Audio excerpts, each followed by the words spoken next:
सिद्धांत जो कुदरत के है, जिसे बुद्धों ने जाना और मानव मात्र के कल्याण के लिए सबको बताया। सारी सृष्टि का निर्माता एक है।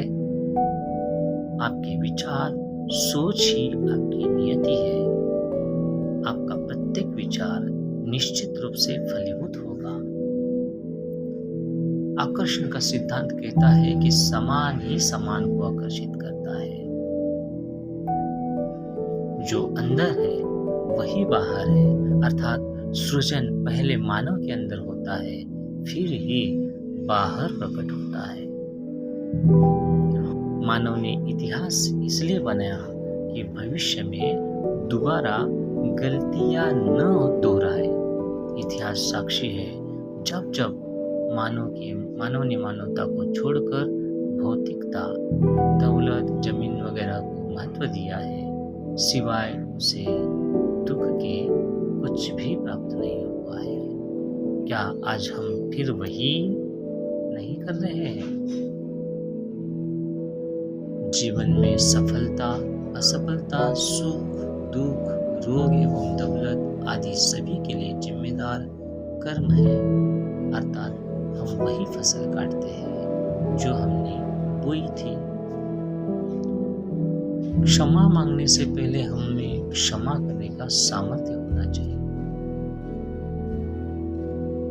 किसी भी नकारात्मकता को हटाया नहीं जा सकता, किंतु सकारात्मकता को इतना बढ़ाया जा सकता है कि नकारात्मकता सकारात्मकता में विलीन हो जाए।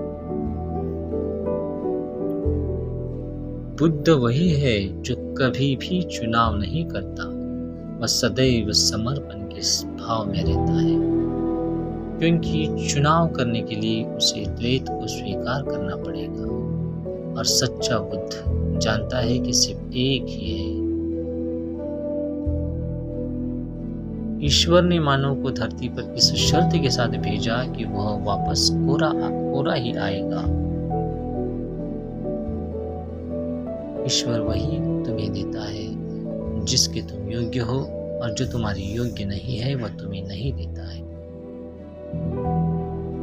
जो तुम्हारे पास नहीं है उसके पीछे भागना मत, जो तुम्हारे पास है बस उसे ही संभालने का प्रयास करना। जब तक जरूरतें पूरी न हो जाए तब तक चाहतों के पीछे भागना नहीं। तुम्हारी हर जरूरत को कुदरत पूरा करेगी, लेकिन चाहतों के लिए कुदरत बाध्य नहीं है।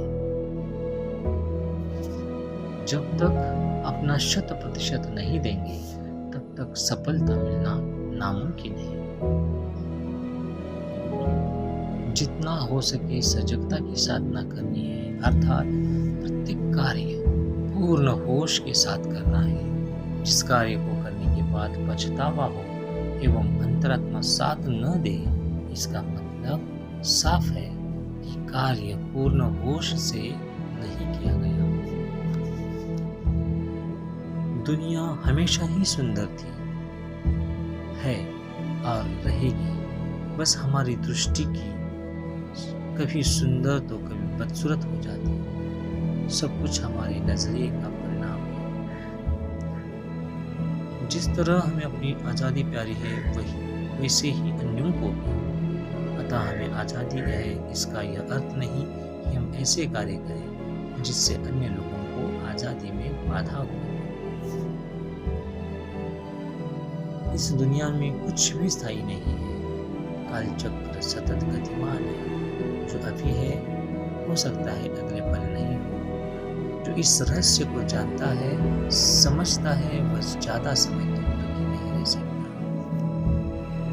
सबका एक नियम है, जैसे खाना खाने का, बनाने का, कपड़े पहनने का, रोग के इलाज का इत्यादि।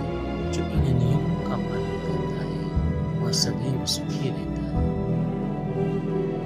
यदि आपको जीवन में किसी जीवित सद्गुरु का सामीप्य मिल जाए तो इससे बढ़कर कुछ भी नहीं। उससे वाद विवाद न करके उसके बताए मार्ग का अनुसरण करना, स्मरण रहे गुरु की पहचान उसके ज्ञान से नहीं, उसके आचरण से करनी। जीवन में स्वयं को कभी भी पूर्ण नहीं समझना, वरना आगे की ज्ञान यात्रा रुक जाएगी। उठते बैठते, सोते जागते, सुख दुख में सर्वत्र प्रभु को धन्यवाद देना। ज्ञान के मामलों में अपने से बड़ों से प्रतिस्पर्धा करना। जब तक शास्त्र तुम्हें उपयोगी लगे तब तक तुम्हारी यात्रा पूर्ण नहीं हुई है, क्योंकि जिस दिन तुम बुद्धता को प्राप्त होगे उस दिन दुनिया के सभी शास्त्र तुम्हारे भीतर